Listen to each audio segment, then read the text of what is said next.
Hey guys, tonight we begin with a place that has always sounded more like the setting of a bad fantasy novel than an actual body of water, the Black Sea. Spooky name, right? Like something you'd expect to find in a video game where the main quest is to avoid drowning while a sea witch tries to sell you overpriced potions. But in reality, the Black Sea is, well, a very large, very calm, very oddly preserved graveyard of ancient ships. So settle in.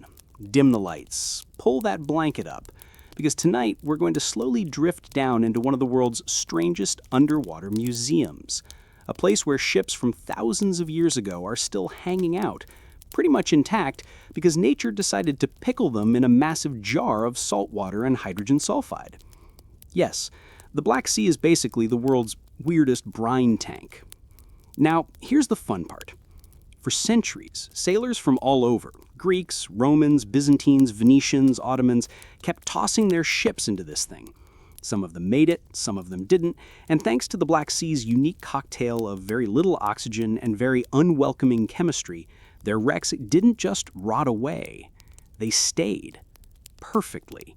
Like forgotten toys at the bottom of the bathtub. Which means, unlike most oceans where wooden ships dissolve into mush after a few decades, the Black Sea politely said, "Don't worry, I'll keep your terrible naval engineering choices preserved for eternity." And that's where we begin. 2,000 years of maritime accidents, trade dreams, and the occasional empire that thought it was smarter than the sea. Spoiler, it wasn't. So, what makes the Black Sea such a special underwater crypt? Well, unlike the Mediterranean, where the water circulates nicely, oxygen goes everywhere, and bacteria get to happily chew on old wood, the Black Sea has what we might call a personality problem. The upper layers of water are perfectly fine. Fishermen, dolphins, the occasional slightly drunk tourist on a boat cruise. But go down a few hundred feet and suddenly, boom, oxygen drops out, hydrogen sulfide takes over, and it's game over for almost all life. No worms to eat your planks, no barnacles chewing your hull, no wood-boring beetles setting up a new housing development, just dark, heavy, lifeless brine. And in that weird silence, the ships stay. Frozen in time. So when modern archaeologists started poking around with remotely operated submarines, they didn't just find vague piles of timber. They found ships that still had masts standing, rigging dangling, cargo sitting neatly in amphorae like someone was about to unload them at the dock, and then just forgot. Which is haunting, sure, but also incredibly convenient for historians. Because now we can basically spy on the shipping lanes of ancient empires without having to squint at half-burned manuscripts that monks scribbled in candlelight. One of the most famous finds came in 2018. Picture this. Researchers lower a robot sub about a mile beneath the surface, and suddenly the cameras light up on something nobody really expected. A Greek trading vessel, about 75 feet long, just chilling on the seabed. The design was instantly familiar. It was the exact kind of ship painted on ancient Greek pottery. You know, those amphora-slinging, fish-hauling, slightly clunky cargo tubs that Herodotus might have complained about. And yet, this one was real. It had been lying there for over 2,400 years. Now, imagine the irony. For centuries, historians debated whether those little vase paintings were exaggerated. Maybe artists were just stylizing things. Maybe ships didn't really look like that. And then the Black Sea quietly served up the answer.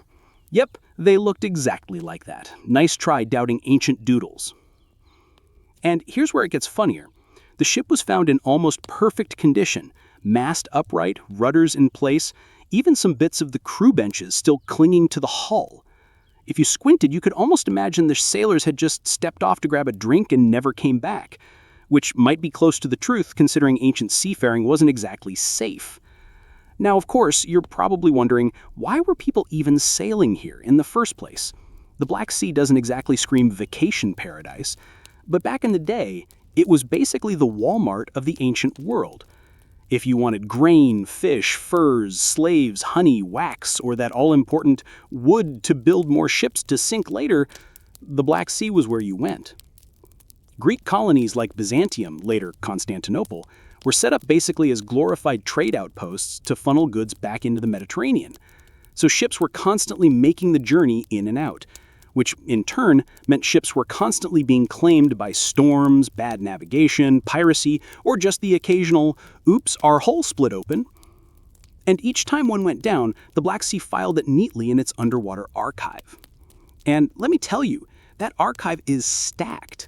Over the last decade alone, surveys have found dozens upon dozens of wrecks, Greek, Roman, Byzantine, Ottoman, even some 19th century ones. Each one tells its own slow, soggy story. Some carried wine, some carried weapons, some carried nothing but the ambition of an empire that thought sending a rickety wooden tub into the middle of an oxygen-free chemical soup was a solid idea.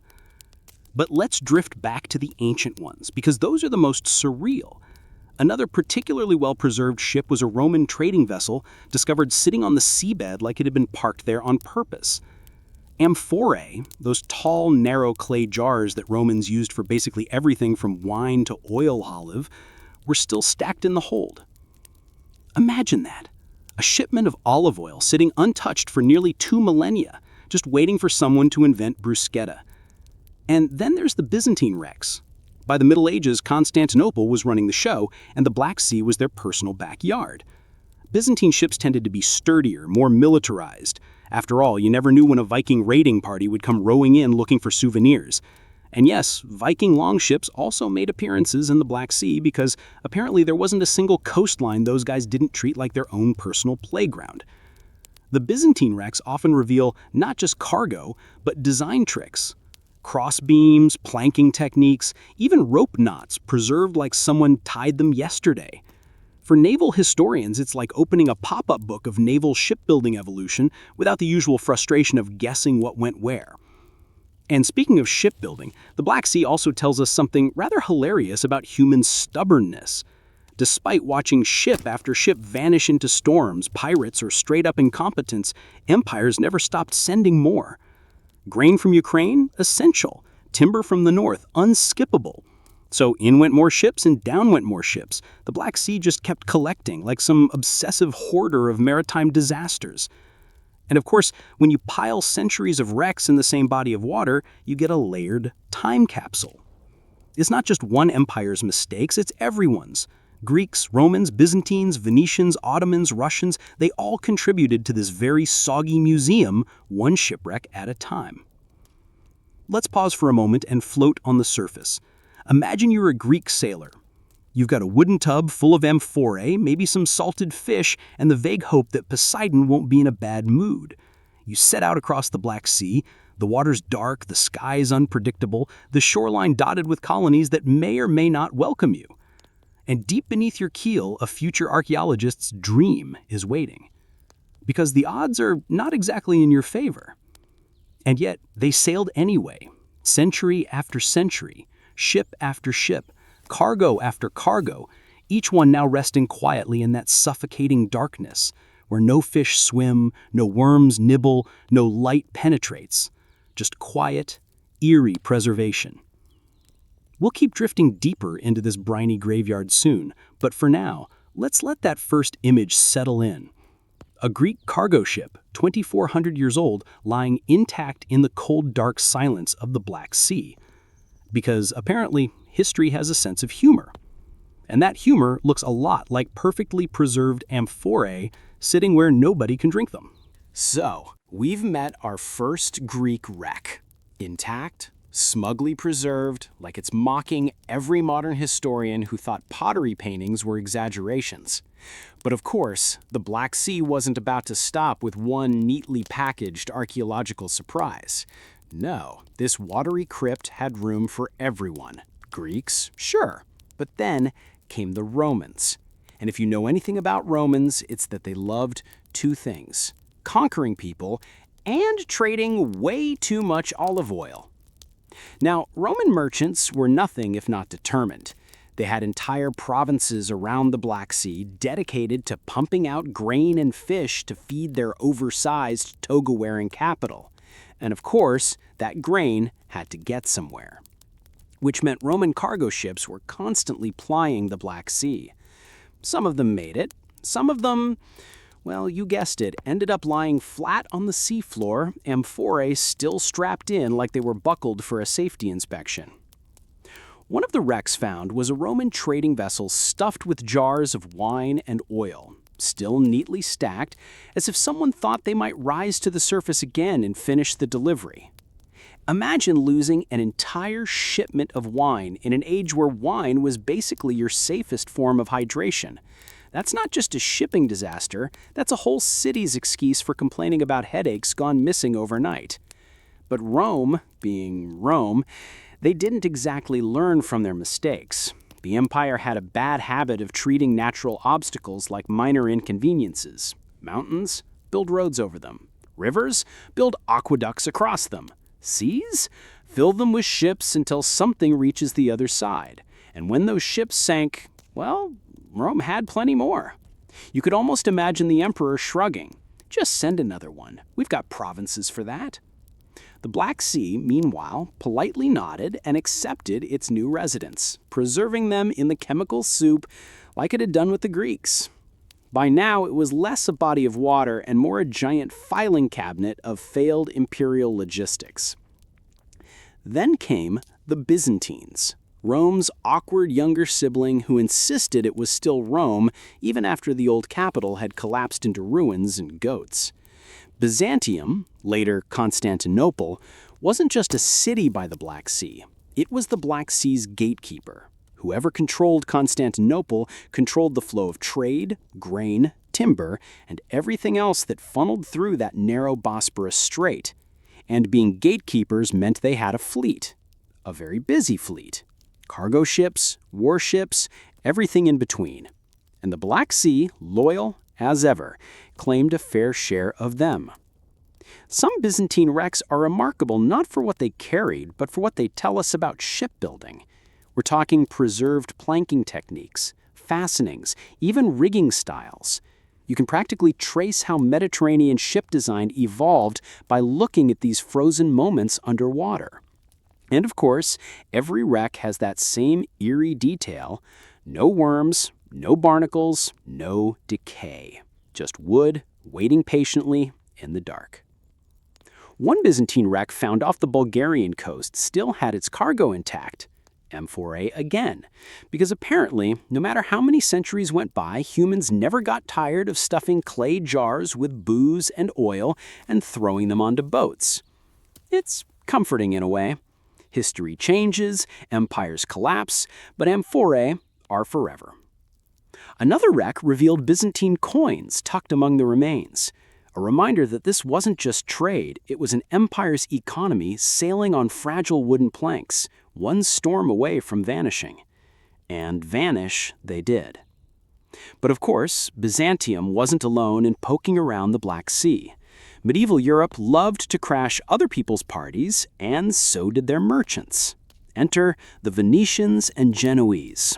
Yes, those endlessly competitive Italian city-states who treated the Mediterranean like their own private chessboard. By the 13th century, Venetian and Genoese trading posts dotted the Black Sea coast. Colonies, warehouses, outposts, all funneling grain and goods back to Italy. And naturally, they shipped all this with boats that occasionally ended up in the briny crypt. Archaeologists have found wrecks with mixed cargo: Italian ceramics, Byzantine coins, even Baltic amber. It's basically the medieval version of a globalized trade container, only instead of being tracked by GPS, it was just occasionally tracked by last seen leaving port, never came back. And then there were the Ottomans. Once they took Constantinople in 1453, the Black Sea became theirs. Trade, warships, piracy, it was all part of the mix. Ottoman wrecks add another layer to the seabed filing cabinet. Some carried ceramics, some weapons, some luxury goods destined for Istanbul's elite. And, true to form, the Black Sea kept them all. It's like the sea had become the ultimate historian, only it refused to share its notes until we invented robot submarines. Now, what makes this even more absurd is the sheer variety of disasters represented. Some wrecks clearly sank in storms. Some show signs of fire. Some were probably victims of piracy, and some look like the shipbuilders just weren't very good at math. You stare at the timbers and think, no wonder this thing didn't make it far. But all of them tell the same quiet story. Empires rise, empires fall. Everyone still needs grain, wine, and timber, and everyone still thinks their ships are better than the last empire's ships. The Black Sea, meanwhile, disagreed and filed away yet another example of overconfidence. Let's not forget the human side. Each of these wrecks once carried a crew.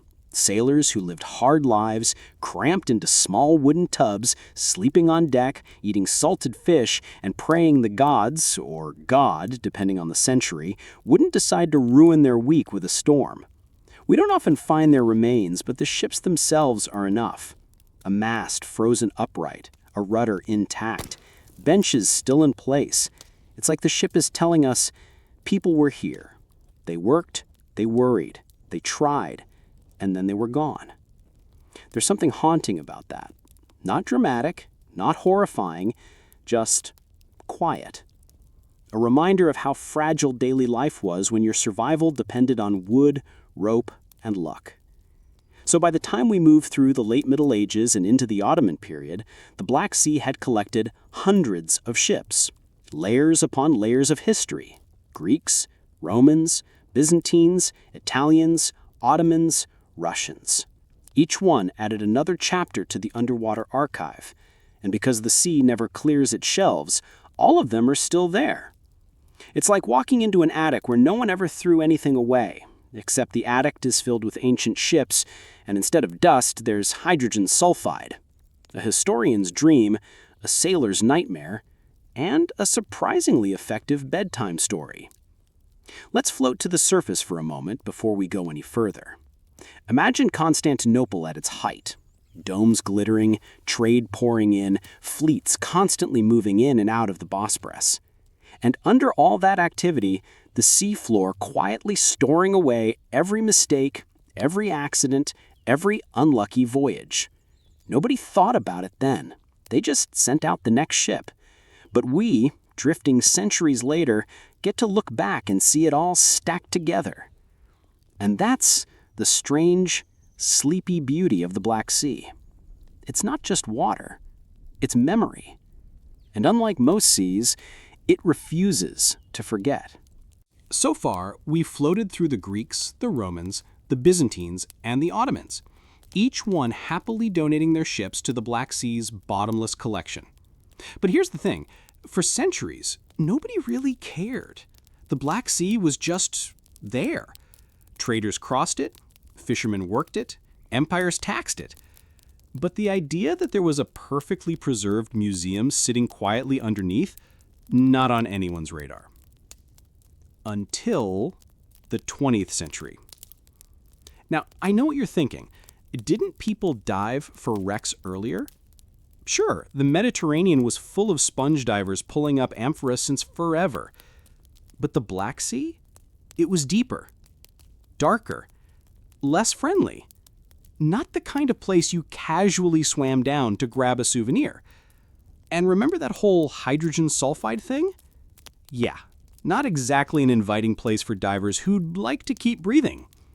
So the Black Sea's wreck ships stayed hidden until technology finally caught up.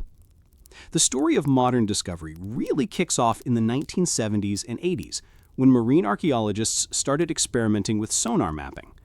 Sonar is basically underwater echolocation. Shout into the water, wait for the echo, and hope you're not just looking at a rock. In the Black Sea, sonar started revealing strange shapes, long straight lines, curves that didn't look natural. It was like the sea was whispering, "Yeah, I've been keeping some secrets. Come take a peek." By the 1990s, things escalated. Remotely operated vehicles, ROVs, little robotic submarines with cameras, made it possible to actually see what was down there without risking a diver's lungs. And that's when the surprises started. One of the early pioneers in this field was Robert Ballard.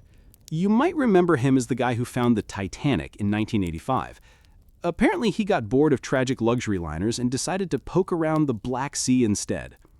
In the late 1990s, Ballard's team used ROVs to scan the seafloor near the Turkish coast. And what they found wasn't just one wreck, it was multiple wrecks, all perfectly preserved, sitting like ghostly outlines in the mud. And suddenly, the archaeology world had a new obsession. Forget crumbling castles and dusty manuscripts, the Black Sea was offering time capsules. The finds came one after another. Greek trading vessels, Roman cargo ships, Byzantine merchants, each one more complete than anyone had thought possible.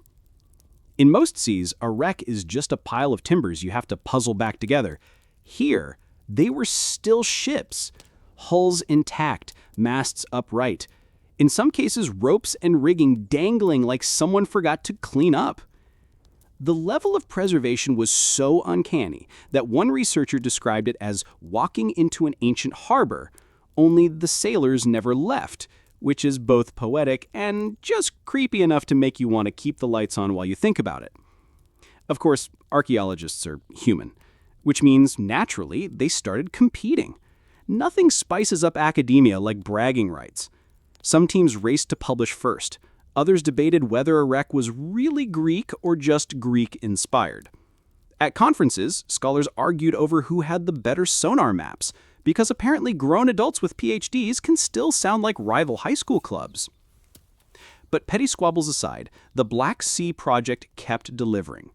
Each wreck wasn't just a boat. It was evidence of trade routes, diets, daily life. One wreck carried amphoras filled with fish bones. Another still had wooden eating utensils on board. You could almost imagine the crew sitting down to a boring meal before their ship went under, never realizing they were about to become future lecture material for very sleepy history videos. And then came 2018. That's when a team from the Black Sea Maritime Archaeology Project, yes, that's its real name, though we'll call it Black Sea MAP because the acronym at least sounds mildly cooler, made headlines worldwide. Using high-tech ROVs, they spotted a 75-foot-long Greek trading vessel at a depth of about a mile. Now, depth matters here. At that level, it's pitch dark, freezing cold, and saturated with hydrogen sulfide. Nothing lives, nothing decays, which means the ship, dating to around 400 BCE, looked like it had just been parked there. The mast was standing, the rudder was attached, the benches were in place. If you squinted, you could practically see the crew sighing about their low wages. It was, in short, the oldest intact shipwreck ever discovered, and it looked uncannily like the ships painted on Greek pottery, which, as I mentioned earlier, was history's way of saying, yes, those doodles were accurate. Please stop doubting ancient artists. The reaction was predictable. Headlines screamed about the Titanic of the ancient world. Museums started daydreaming about future exhibitions. Academics squabbled over who would get first access to study it. And the rest of us just marveled that the sea had kept a 2,400-year-old boat looking like it was ready to set sail. Now, it's worth noting, no, they didn't bring it up. Lifting a ship like that out of its weirdly perfect environment would basically destroy it. The wood, preserved in chemical soup, would collapse if suddenly exposed to air. So, for now, it stays where it is. A ghost ship, watched by cameras, occasionally visited by ROVs, but otherwise left to rest. Now, what makes the modern rediscovery especially fascinating is not just the wrecks themselves, but what they reveal about the bigger picture. Every ship tells a story of a route, a trade, an economy. Grain flowing out of Ukraine, wine heading south, fish heading west, timber coming down from the north. Each one is a clue in the puzzle of how empires fed themselves and kept going. But yet it's also a little humbling. For all the grandeur of Rome, the glory of Byzantium, the reach of Venice, the ambition of the Ottomans, at the end of the day, their great economic machines still depended on wooden tubs bobbing across an unforgiving sea. And half the time, those tubs ended up in the same silent archive. But here's where it gets even more surreal. Scientists studying the Black Sea shipwrecks also started using them to piece together climate history. By dating wrecks and looking at sediment layers, they can see when storms were more frequent, when sea levels rose, when entire coastlines shifted. Which means that every time a ship sank, it wasn't just bad luck, it was also a clue about the bigger forces shaping the ancient world. So yes, the Black Sea gave us not just the best preserved wrecks on Earth, but also one of the best records of environmental change in the ancient world, which is quite the flex for a sea that most people forget about unless they're planning a slightly disappointing beach vacation in Bulgaria. And the discoveries keep coming. Every new survey adds more wrecks to the list. Some Roman, some Byzantine, some Ottoman, some so weirdly preserved that make archaeologists mutter, "You've got to be kidding me," into their microphones. It's an endless archive, and we've barely scratched the surface. So next time you hear about the Black Sea, don't just picture a body of water somewhere between Europe and Asia. Picture a silent museum, stretching for miles, holding the ghosts of thousands of voyages, each one preserved by chemistry, each one whispering about the fragility of human ambition, and occasionally each one fueling very heated debates at archaeology conferences. Let's pause here. Imagine lowering a camera into the deep. The light flicks on. A ship appears out of the darkness. Upright. Intact. Waiting. It doesn't move. It doesn't decay. It just exists. A reminder that history isn't always lost. Sometimes it's just sleeping. And in the Black Sea, history sleeps very, very well. So far, we've been talking about ships, cargo, and archaeologists arguing over amphorae, which is fun in its own way. But before all that, before Rome, before Byzantium, before Ottoman tax collectors got involved, the Black Sea already had a reputation. And let's be honest, when you give a body of water a name like the Black Sea, you're basically inviting ghost stories. The Greeks, of course, couldn't resist.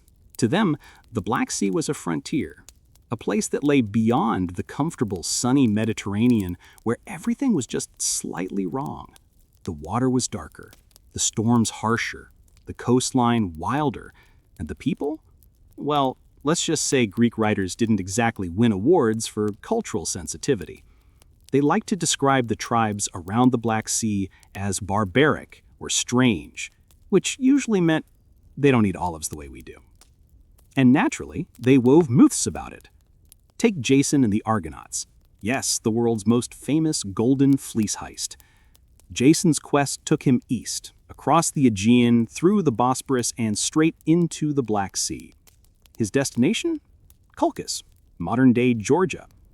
In the myth, Colchis was exotic, dangerous, and filled with trials, because apparently sailing into the Black Sea wasn't terrifying enough. They had to add dragons and cursed treasures to spice it up. Now, when you think about it, the myth of Jason is basically a metaphor for what Greek sailors were actually doing.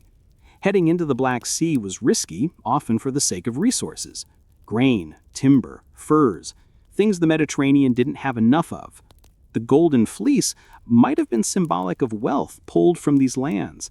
And the dangers Jason faced? Well, substitute dragon with storm, and suddenly it all sounds much more realistic. The Greeks also called the Black Sea Pontos Oxynos, the inhospitable sea, which is exactly the kind of name you give to a place where ships keep vanishing and the weather refuses to cooperate. Later, in a slightly passive-aggressive move, they renamed it Pontos Euxinos, the hospitable sea. Because nothing says we definitely respect this terrifying body of water like rebranding it to sound friendlier. It's like calling a shark Mr. Friendly and hoping it takes the hint. But the name Black Sea eventually stuck, and the symbolism wasn't lost on anyone. In many cultures, black implied danger, mystery, the unknown. Sail into it, and you were crossing a boundary, not just geographically, but psychologically. Beyond was the edge of the known world, which is exactly how you get sailors telling stories about sea monsters. Speaking of monsters, Ancient myths like to place all sorts of weird creatures around the Black Sea. Harpies, fire-breathing bulls, the Stymphalian birds. Basically, if you were a sailor with a bad imagination and too much time on deck, you could populate the coastline with whatever horrors you wanted. Why did the ship sink? Oh, definitely sea demons. Nothing to do with our terrible navigation. And honestly, who could blame them? The Black Sea has that kind of atmosphere. Dark waters, storms that appear out of nowhere, long stretches of empty coastline. Even today, if you're on a small boat out there at night, you can kind of see why ancient sailors freaked out. Now, fast forward a few centuries, Byzantines and Ottomans, with their more practical outlook, didn't exactly buy into dragon stories, but the reputation lingered. The Black Sea was still considered treacherous. Even in Ottoman times, it was common to hear sailors mutter prayers before heading out, because they knew what everyone had always known. This sea takes ships. It always has. It always will. And then there's the irony. For all the fear, for all the myths of inhospitable waters, the Black Sea turned out to be one of the best preserving environments on the planet. All those lost ships weren't lost at all. They were waiting there, perfectly intact, like props in some underwater mythological play. It's as if the sea itself was saying, "You told stories about me swallowing ships. Well, here they are, every single one." Let's float on one more myth for a moment. The story of Prometheus. You remember him, the guy who stole fire from the gods, gave it to humans, and got punished by being chained to a rock while an eagle ate his liver every day. Where was that rock supposed to be? The Caucasus Mountains, right on the edge of the Black Sea. Which means this region wasn't just a backdrop for scary voyages. It was literally the setting for eternal cosmic punishment. Lovely place to vacation. So between Jason and Prometheus and every other unlucky hero, the Black Sea became less of a body of water and more of a metaphor for danger. Cross it and you were flirting with the unknown. You might find wealth, you might find ruin, or you might just end up preserved for eternity as a cautionary tale. And really, that's the perfect poetic twist, isn't it? Myths painted the Black Sea as a graveyard of heroes. Reality made it a graveyard of ships. Both ended up being true in their own way. And now, thanks to a weird lack of oxygen, we can actually look at those graveyards, silent reminders of how legend and history sometimes meet at the bottom of a very dark sea. So the next time you hear someone talk about Jason and the Argonauts or Prometheus chained on his rock, remember, those myths were built on a real fear. The Black Sea was unpredictable, dangerous, unforgiving, and while the dragons and harpies may have been imaginary, the shipwrecks waiting quietly in the dark are very, very real. Up until now, shipwrecks might sound like abstract things. Wooden planks, amphorae, maybe the occasional bronze anchor. But every one of those wrecks wasn't just a ship, it was a little floating world. A world where real people lived, worked, hoped, complained, and worried. When archaeologists find a ship on the seabed, they aren't just seeing cargo, they're seeing a frozen fragment of human routine. It's like stumbling into a time capsule nobody meant to leave behind. And the Black Sea, with its uncanny preservation, has made those routines visible in ways that feel almost eerie. Take, for example, cooking pots. On many wrecks, they're still there, sitting neatly, sometimes even stacked. Imagine the sailors who last handled them. Picture one grumbling about how watered down the stew was, another sneaking an extra hunk of bread. Now those same pots are sitting silently, surrounded by darkness, the last echoes of meals that happened 2,000 years ago. Or consider shoes. Yes, shoes. Leather, preserved in the oxygen-free depths. You don't think about shoes when you think ancient shipwreck, but there they are. Some are tiny, belonging to young cabin boys. Others are heavy, sturdy boots for men who knew the deck would be slippery. They're still shaped to human feet, reminders that these weren't faceless sailors, they were individuals, each with a story, none of which we'll ever know. And then there's the cargo itself. Amphorae full of grain, wine, or oil don't just tell us about trade routes, they tell us about demand, about who was waiting on the other end. A shipment of grain might mean a city in famine. A hold full of amphorae could mean a harvest surplus. The shipwreck becomes an unfinished conversation between two ports, one sending, one waiting. The tragedy is, the second half of that conversation never happened. The most heartbreaking discoveries are personal objects. Carved combs, tools with worn handles, dice for gambling, a few coins tucked away. Every one of them whispers, someone owned this. Someone carried it. Someone expected to see it again. And yet here it lies, centuries later, preserved not because it was valuable, but because it sank with them. It's easy to forget how brutal and fragile life at sea really was. For sailors, every voyage was a gamble. Storms could rise out of nowhere, hulls could crack under pressure, pirates were always a threat. And if disaster struck in the middle of the Black Sea, there was little chance of rescue. You either made it to shore or you didn't. What the Black Sea wrecks preserve isn't just ships, it's evidence of all those unlucky days. The voyages that didn't make it. The crews who vanished, unrecorded, their names lost. These shipwrecks are, in a way, their only gravestone. There's a quiet ironic here. For the sailors, these were the worst moments imaginable. The sudden storm, the splintering wood, the freezing plunge into black waters. But for us, centuries later, they've become our best sources of knowledge. The worst day of their lives became our most valuable historical archive, which feels a little cruel when you stop to think about it. And yet, there's also something oddly dignified in it.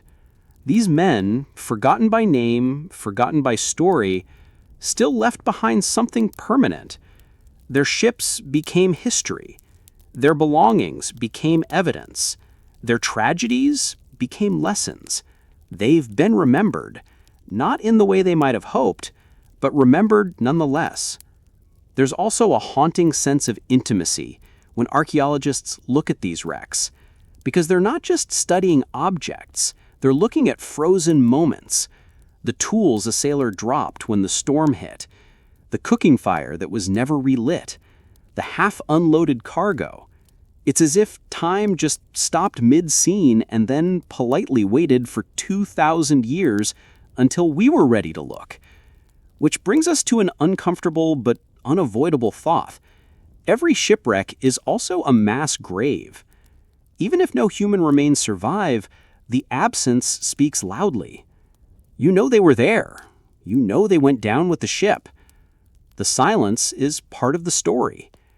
And the Black Sea, with its dark, oxygen-starved depths, has become one of the largest unmarked cemeteries on Earth. And maybe that's why the myths we talked about earlier feel so fitting. Jason, Prometheus, sea monsters, these weren't just stories. They were ways of dealing with the fact that the sea swallowed lives. It always did.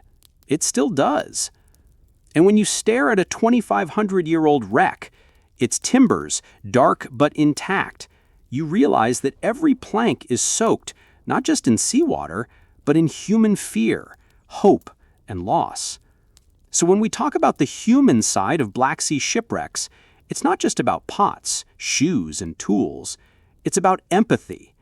It's about realizing that beneath the technical details and archaeological diagrams, these were people who lived as fully as we do.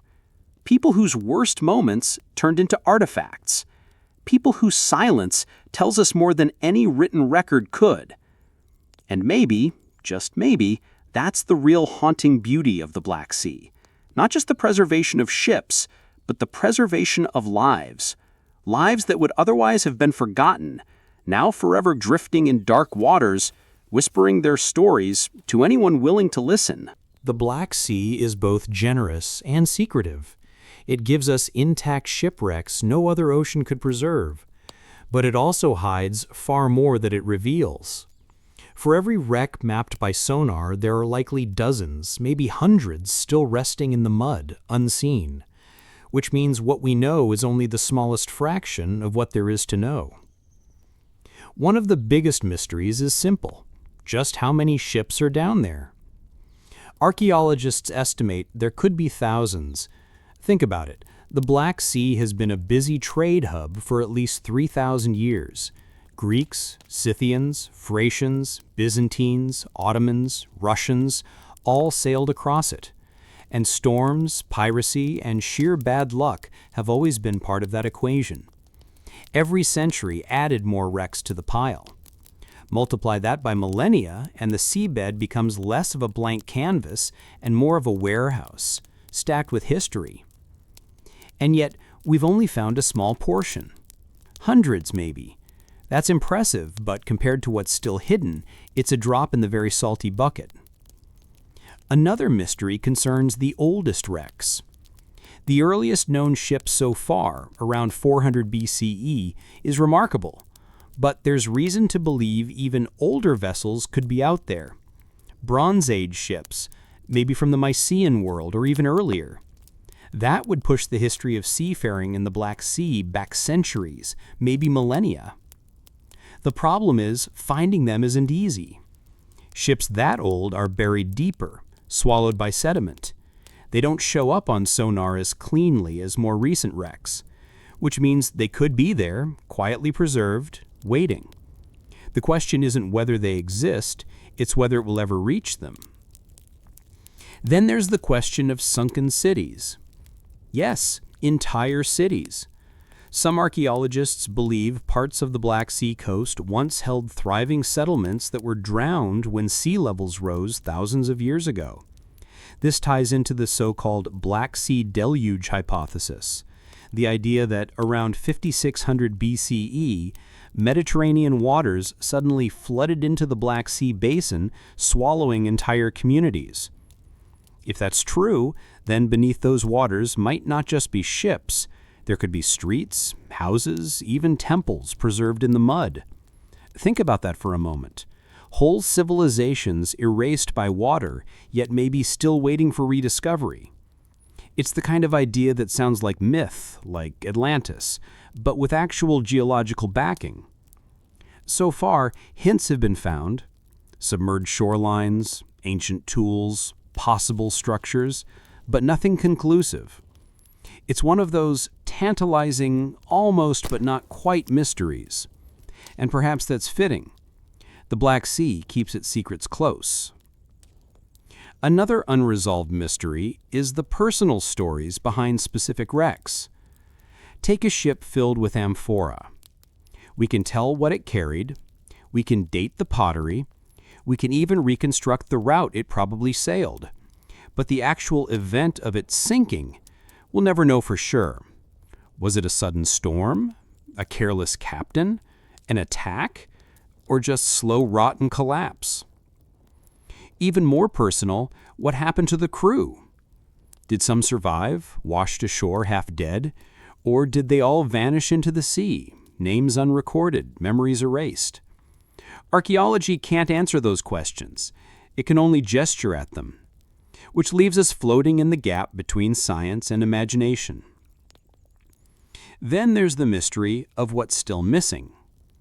For example, we have almost no wrecks from the Mongol period, even though we know the Golden Horde and others sailed these waters. Where are their ships? Did they sink in shallower waters, too close to shore to be preserved? Are they buried under modern harbors, or are they still out there, deep and silent, waiting to be mapped? And what about the great naval battles that happened here? The Byzantine fleet clashing with Rus raiders, the Ottoman navy fighting the Russians, the Crimean War. Surely ships went down. Some might be preserved, but they haven't been found, or if they have been, they haven't been publicized. That's another mystery. Are governments quietly sitting on discoveries for strategic or political reasons? After all, wrecks often involve questions of ownership, cultural heritage, and even treasure. And that leads us neatly into one last enigma. What do we do when we find them? The Black Sea has given us this miracle of preservation. But once a ship is touched, Once it's raised into air and light, the clock starts ticking. Wood begins to decay, leather dries out, metal corrodes. Some argue we should leave everything where it is, untouched, preserved naturally in the sea. Others argue we should recover what we can before modern activity, fishing nets, pipelines, climate change, destroys it. It's a debate with no easy answer. And the mystery is, which approach will prove wiser in the long run? Will future generations thank us for leaving things undisturbed, or curse us for not recovering them when we had the chance? So the Black Sea remains a place of paradox. It reveals but also conceals. It preserves but also destroys. It tempts us with secrets but punishes us when we pry too much. And that, perhaps, is its greatest mystery of all. Because at the end of the day, the Black Sea is less like a sea and more like a library. A library where most of the books are locked in a vault. We've peeked into a few, we've read fragments of others, but the vast majority remain closed. Their stories still hidden in the dark. And maybe that's how it's meant to be. Some mysteries are more powerful unsolved. Some secrets are more haunting when they're only half whispered. And the Black Sea, with its quiet, dark waters, seems determined to keep whispering rather than shouting. So here we are. We've sailed through wrecks, myths, cargo, sailors, and mysteries. And now we're left floating in that strange stillness the Black Sea has always carried. A place that's both full of answers and full of silence. I think the most striking thing, if we step back, is how much this one body of water has managed to hold on to. Most seas swallow ships and scatter them. The Black Sea, instead, tucked them gently under a blanket of mud and said, "Don't worry, I'll keep these safe." And it has, sometimes for 2,000 years. That's not just science. That feels almost like intention. There's something oddly comforting about it. These sailors, merchants, and captains never lived long enough to know their lives would echo down the centuries. They were just trying to get through the day, patching sails, sharing meals, complaining about pay, staring at the endless horizon. And yet by accident, they've been remembered more vividly than most emperors. Not by name, perhaps, but by presence. Their shoes, their pots, their planks, all still resting where they fell. In a way, it makes you wonder, what traces will we leave? Probably not shipwrecks, unless your commute is unusually nautical, but maybe little fragments, digital, physical, or otherwise, that will look just as strange and human to people thousands of years from now. There's also a kind of irony to the Black Sea's reputation. To the ancients, it was terrifying. Dark, stormy, full of monsters and angry gods. And yet it turns out to be one of the gentlest seas of all, at least to history. While other waters dissolved the past, the Black Sea preserved it. So, that's it. That's our long, winding journey under the Black Sea. From the earliest Greek ships to the strange science of preservation. From whispered myths of Jason and Prometheus to the very ordinary shoes and pots left behind by forgotten sailors. We've floated across centuries. We've watched storms sink ships. We've peeked into cargo holds. And we've stood still in the silence of wrecks that never saw daylight again.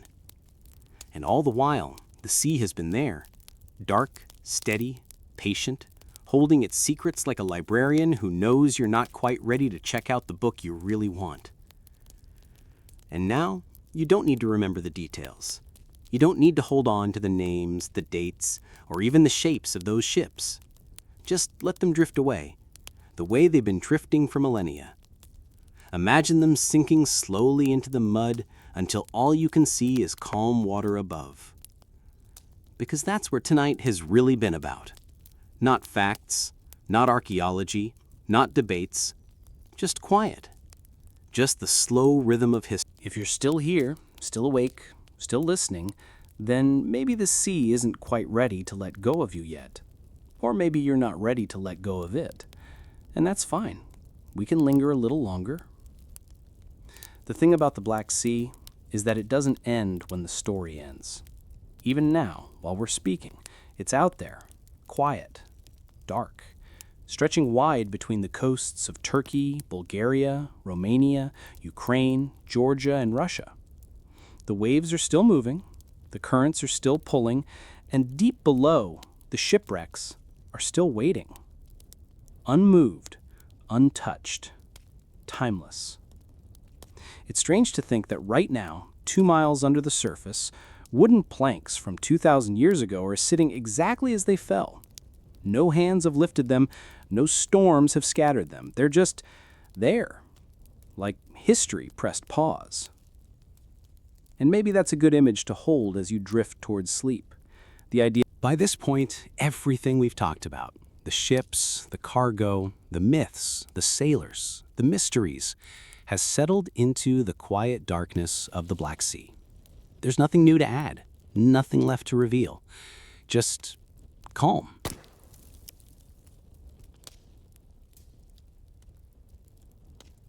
Imagine the surface of the water, smooth and almost mirror-like, with only a faint ripple here or there.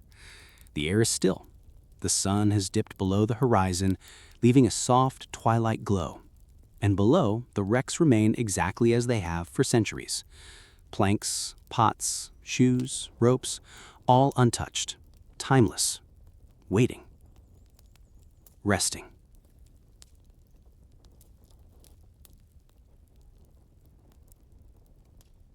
And maybe that's the point. The Black Sea doesn't need us to narrate it, doesn't need us to map it, theorize about it, or uncover its secrets.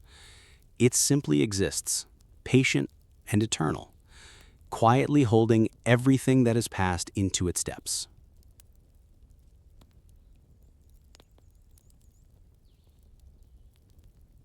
There's a comfort in imagining yourself there, suspended just above those resting ships. No rush, no noise, no demands.